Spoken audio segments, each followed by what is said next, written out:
ফেব্রুয়ারি একজন খ্রিস্টান নৌবাহিনীর মার্কিন নৌবাহিনীর সদস্য, বিমান বাহিনীর সদস্য এরেন বুশান, সে এই ফিলিস্তিনের উপর ভয়াবহ হামলার চিত্র দেখে সে সহ্য করতে না পেরে সে তার নিজের গায়ে ওয়াশিংটনে ইসরায়েলি দূতাবাসের সামনে নিজের গায়ে পেট্রোল ঢেলে আগুন লাগিয়ে আত্মহত্যা করে সে সারা বিশ্বের কাছে প্রতিবাদ করেছে।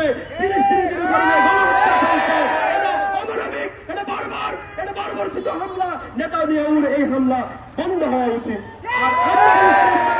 আমরা মুসলিমরা মসজিদে এসে ইবাদত করে ভালো করে পেট পুড়ে খেয়ে আমরা মনে করছি আমাদের আমাদের দায়িত্ব শেষ হয়ে গেছে। এত সোজা নয়। যদি আপনি আপনার অন্য মুসলিম ভাইয়ের বিপদে না দাঁড়ান, আপনার বিপদে কেউ দাঁড়াবে না। সেজন্য আপনাদের উদাত্ত আহ্বান করছি, ফিলিস্তিনের এই জেনোসাইড বন্ধে আমরা অব্যাহত আন্দোলন করে যাব সকল সংবাদ মাধ্যমকে সাথে নিয়ে।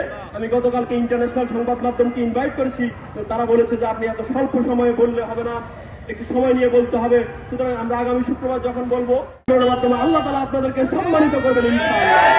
এবং ইসরায়েলি সকল পণ্যগুলো আমরা বয়কট করব। এবং আপনারা যারা আমাদের সাথে আন্দোলন করতে চান, আমরা আজকে নাম দিয়েছি শুধু সর্বস্তরের জনগণ। আগামীতে আমরা একটা সর্বস্তরের জনগণকে নিয়ে একটা কমিটি করতে চাই।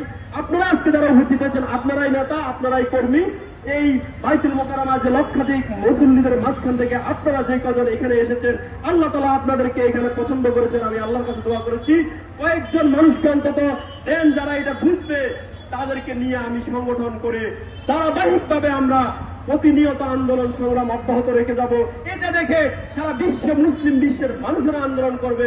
মুসলিম নেতারা প্রতিবাদ না করলেও এই মুসলমানদের গণ আন্দোলনের কারণে মুসলিম নেতারা এবং আরব বিশ্বের নেতারা প্রতিবাদ করতে বাধ্য হবে এবং ইসরায়েলি গণহত্যা ইনশাআল্লাহ বন্ধ হবে। এবং আমরা অবশ্যই এর বিনিময়ে আল্লাহর কাছে উত্তম সওয়াব এবং প্রতিদান পাবো। এটাই আমাদের নিয়ত থাকবে।